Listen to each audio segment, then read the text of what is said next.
If you don't know the risk factors for the ACES study, stay tuned.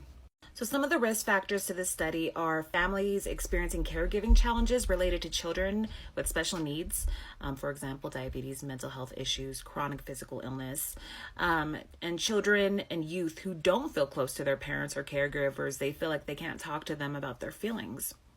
Another risk is youth who starts to date and engage in sexual activity early, as well as children who have few or no friends, or the friends that they do have engage in delinquent type of behavior, which is basically, they're, breaking the law. Let's see, families with caregivers who have a limited understanding of children's needs or development.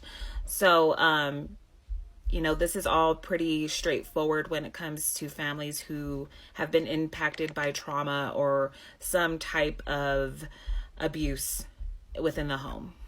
Going on, families with caregivers who were abused or neglected as children, how can, if they weren't given the tools needed to know what a successful parent or adult looks like, it's going to be harder for them to implement that.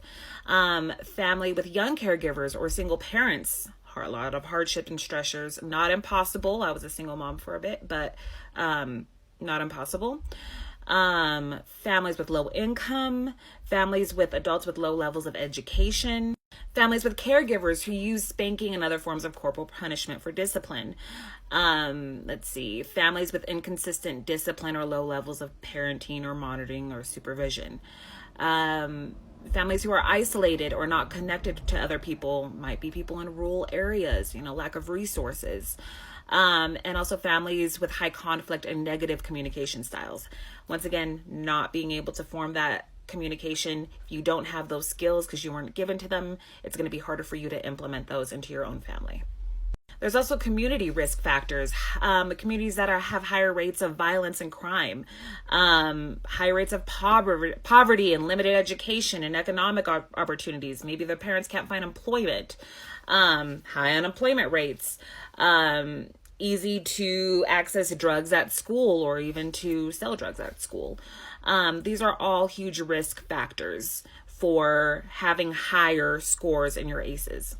Now, one thing I want everybody to remember is that these are risk factors. A lot of people probably have these. Unfortunately, I have a huge ACEs score, meaning I am very high to develop many things, as well as early death. However, what do we do once we get this information? What do we do when we realize this within ourselves or within our family system?